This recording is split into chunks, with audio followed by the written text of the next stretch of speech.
What's up, gang? Today we're doing the third and probably final part of the Stop Avoiding Yourself series. Welcome to Solace.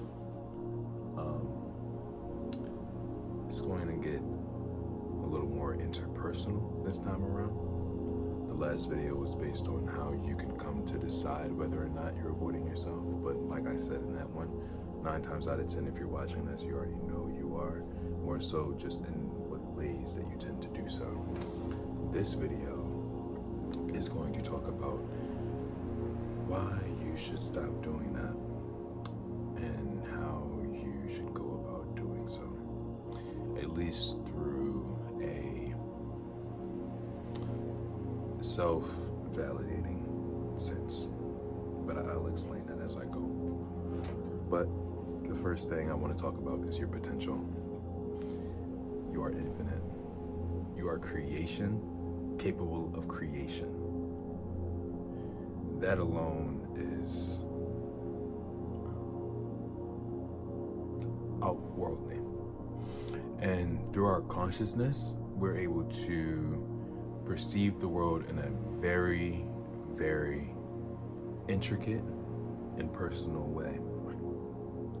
If you believe the world to be against you through your perspective on reality, then the world will be against you regardless of all the things it has done for you and all the positions it has placed you in. If you don't see the world as a crutch, but as a reason to light the flame in your heart, then most of the things that happen to you that others would perceive as, I don't even know if I could deal with that.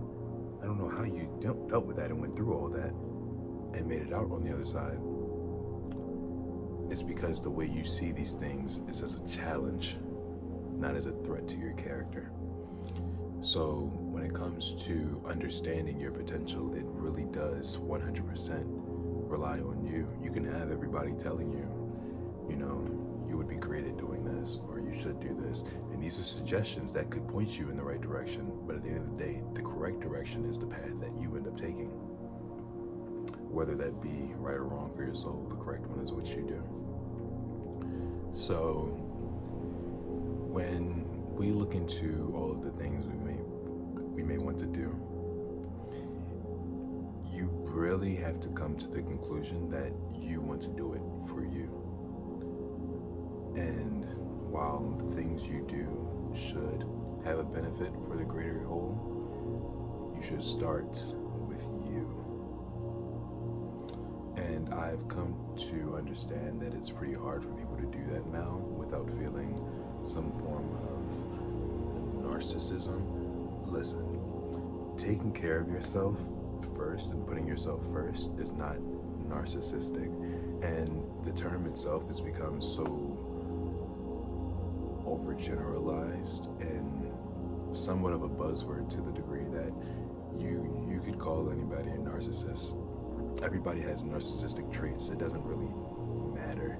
As long as you have access to a sense of empathy and you don't utilize your personal goals in a way to the detriment of others, you're fine. It's okay to perceive yourself as high. You should put yourself on a pedestal.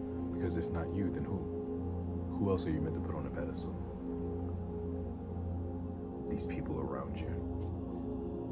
Celebrities. That's what has us all so fucked up, is believing that these other people are better than us to begin with. When in reality, I can put you in little secrets. They're human.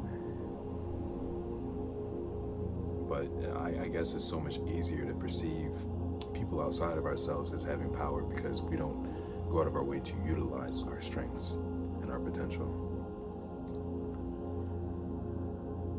But that's the problem. Things won't change unless you want them to change.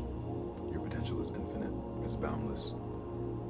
But in that same way, it's inaccessible if you don't want to use it, or if you find excuses around using it, because nobody else can make you.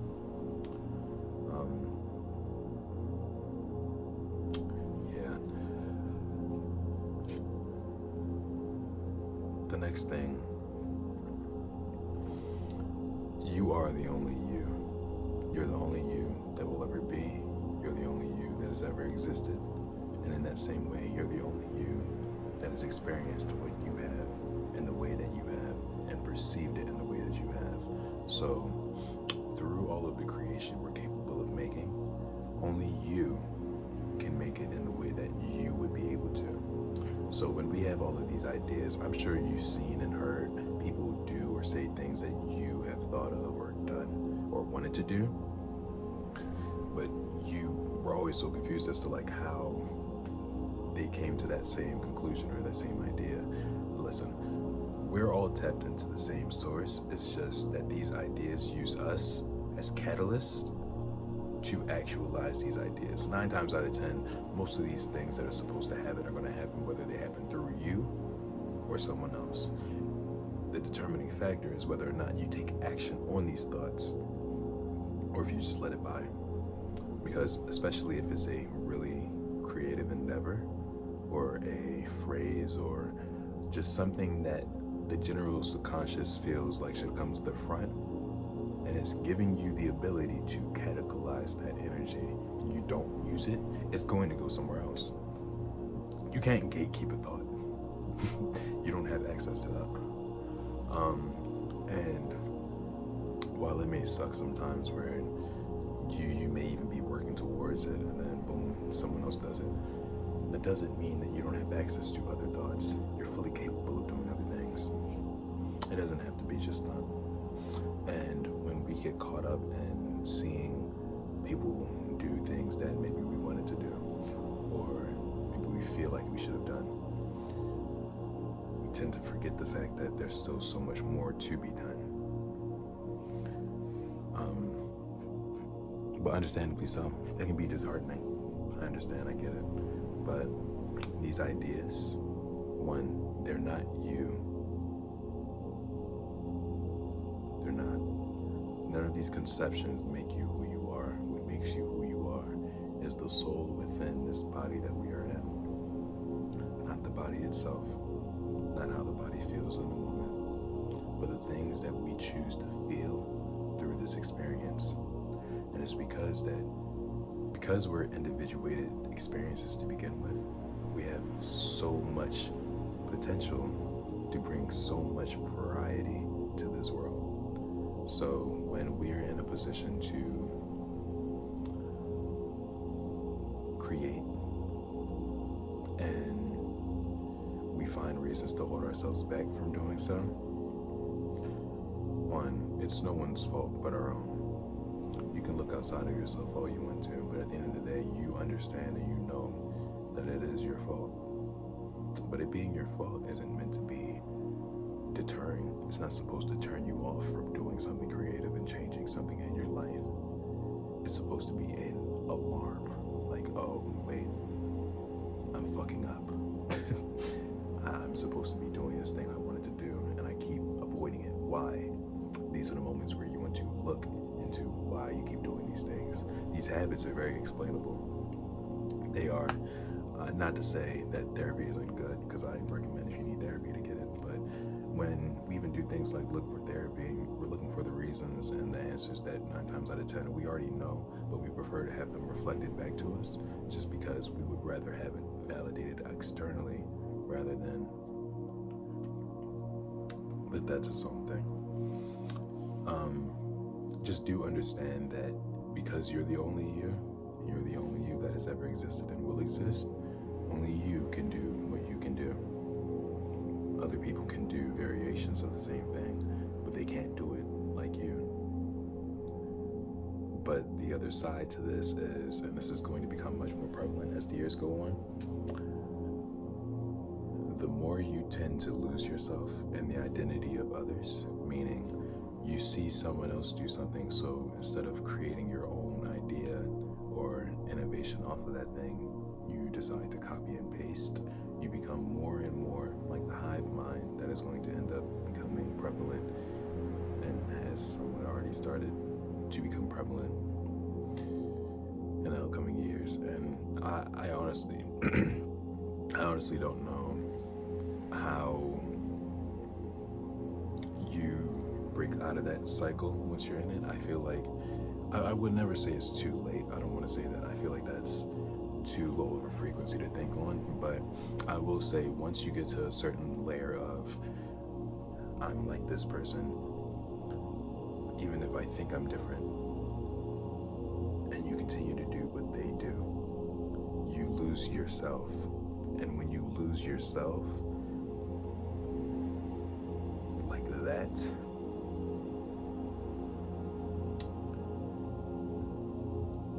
I just wouldn't recommend it. I just wouldn't recommend it. Do what you can to differentiate yourself and be yourself. Do the things that you feel like, other people may find a little weird. It doesn't matter what they think because they're not you. The most you can think of when it comes to other people is that they reflect back to you what you believe about yourself. 9 times out of 10, you're always going to be around other people who reflect things back to you, and that's why you're around them. It's not a matter of fact of this person knows how I should be and who I should be. They're not you. They can't come to that conclusion. So any of their judgments, even if they are real, don't matter. Unless they're constructive criticism that you should be taking into consideration, but you can tell the difference between the two. I'm aware that you're smart enough to be able to understand that some things people say to you are not to just bring you down, but to spark that light in your head, like, hey, maybe you should get this shit together. But like I said, understandably so, it can be hard to break out of these cycles, especially if you see it working for other people. But just because it works for other people does not mean it's going to work for you, because you are not other people, you are you. So just try your best to get that shit together. Because, like I said, and especially in these upcoming years, as technology advances as much as it has been, you'll see a lot of people are starting to find things like the easy way out of everything. And not to say life should be hard, because it shouldn't be. It should be as easy as you make it. But when we're looking for exits out of our own creativity through AI systems, and let me preface this by saying I don't think AI is bad. I think it's neutral. But the way that humans are leaning towards using it and the way that they're looking at it, it is a very controlling and spiritually draining entity at the moment, because everybody believes that it's the end for us. And to that thought, I say it is the end for whatever you believe it ends. You are much more capable. Why would you believe your creation to be much more capable than you? That's where I'll just leave that at. If you created it, then it has to be getting its information from you. Maybe not just you, maybe the collective whole, but still it is driving in all of that information from sources based through human interaction and energy. Try your best, especially when it comes to AI, not to let it scare you. Fear is not. It will be an integral part of our lives in the upcoming years, so it will just be very, very, I'm going to a whole other subject right now, but I'm gonna just say it'll be very, very integral that you gain a better understanding of it and use it as a tool rather than believing it to use you as one. Okay. My back hurts.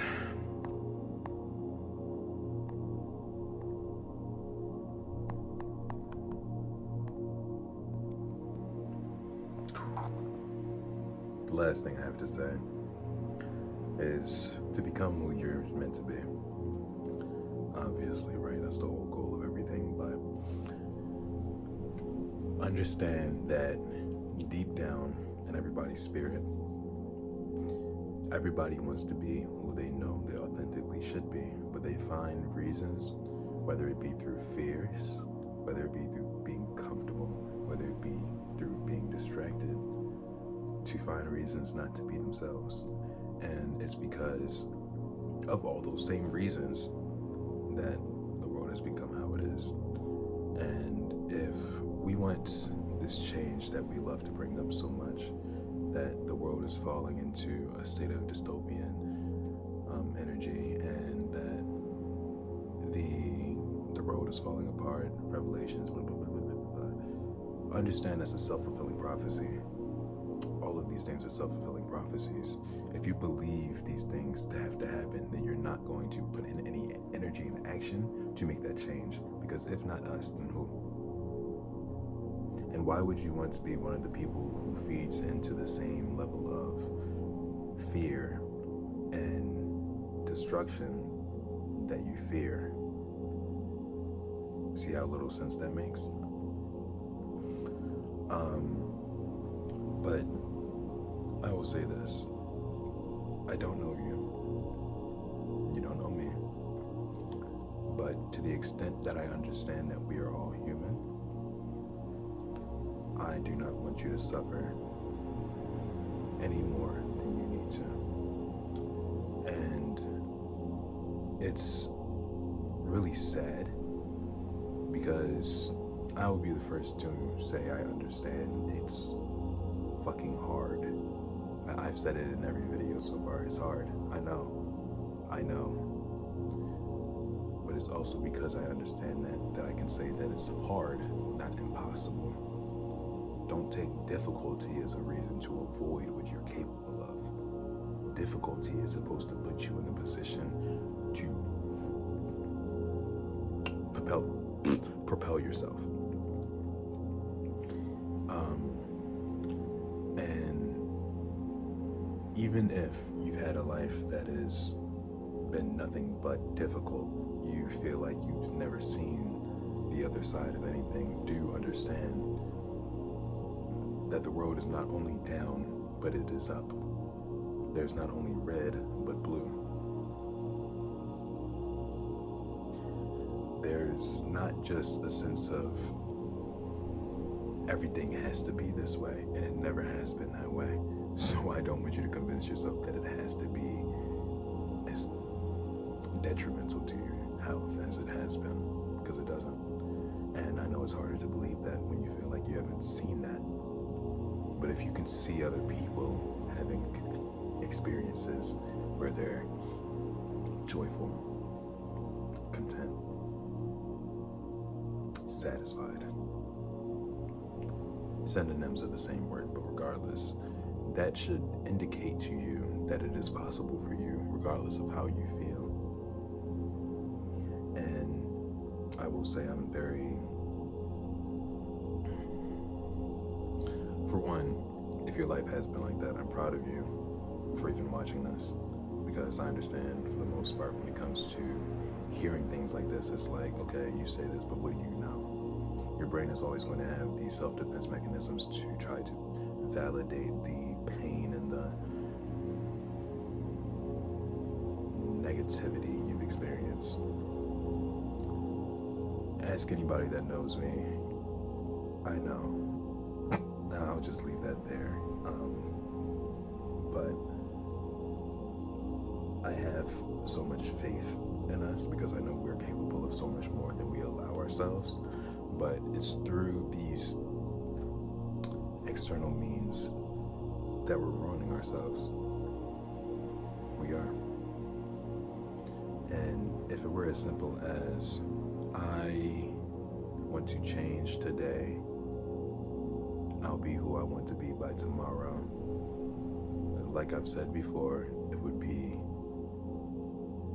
the road would be a utopia, not a dystopia. Or heading in that direction, I would say. But understand that it is a step-by-step process. And trying to run up all the fucking steps all at once, you're going to fall because you're changing so many things that you're used to all at once. Your brain isn't used to that. Your body isn't used to that. Your spirit isn't used to that. Whether or not it wants it, it's not used to all that change. So to force that on yourself is insane, I'm not gonna lie to you. But to want it, that's not the problem at all. It's how we go about these things. So understand that you're fully capable of it, but take your time. Don't rush or feel the need to become who you're supposed to be by tomorrow, because life doesn't work that way. We have all the time in the world to bring ourselves up. with these little steps, day by day. It doesn't have to be an overnight thing. That's the instant gratification talking to you. You want things to happen exactly when you want it. You're being impatient. Slow down. And I know it's much harder when you see people around you who you feel, I'm going to say that, who you feel are doing better. You have no clue, especially when you take these things through things like social media, where people post the best moments, or even if not the best, the most dramatic moments that they feel like they should show to the world. You're not going to show all of your life to the world unless you're like really extremely mentally ill to that extent. Get off. Especially Twitter. If you have a Twitter and you do that, Jesus, just leave it alone. Leave it alone, please. But just do understand that it can get better, but it gets better through you.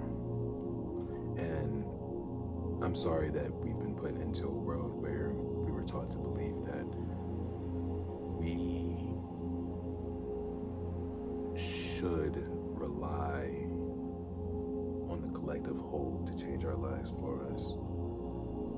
We definitely should rely on our friends, but we should first know who and what we consider to be friends before we start that.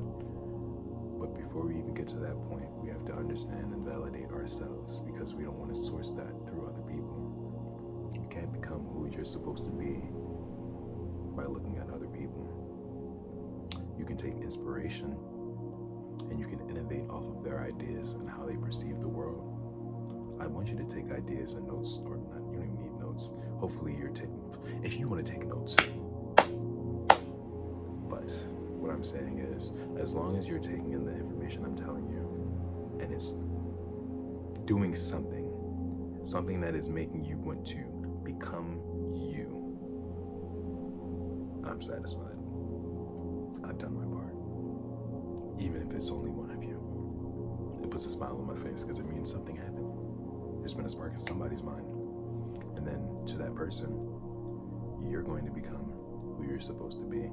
And when you do that, other people will see that and they'll take inspiration through that. So,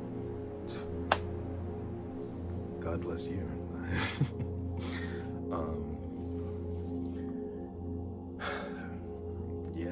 I can't wait to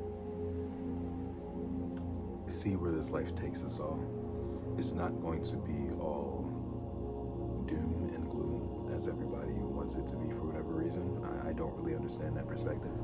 We all have the capacity for growth and the ability to change the things around us. Obviously, when there's so much conflict going on around the world, it is pretty hard to take ourselves and put these ideas in our heads without feeling like subconsciously guilty for feeling like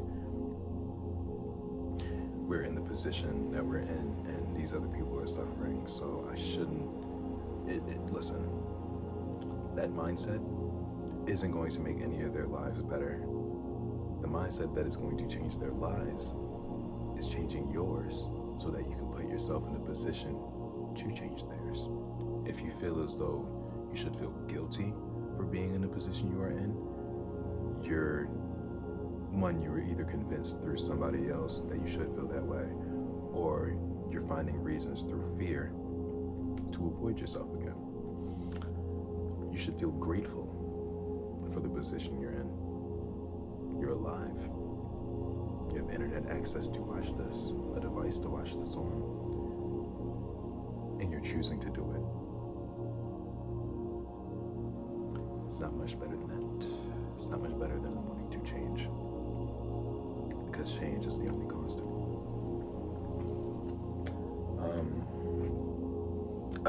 Fuck. So hopefully what I've said has made sense.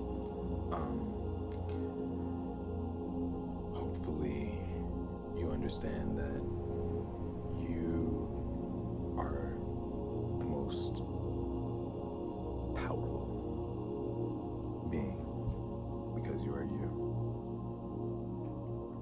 And I really genuinely hope you don't let anybody take that power from you. Or if you have, to get that power back in keep it and hold it to your heart because they don't deserve your power.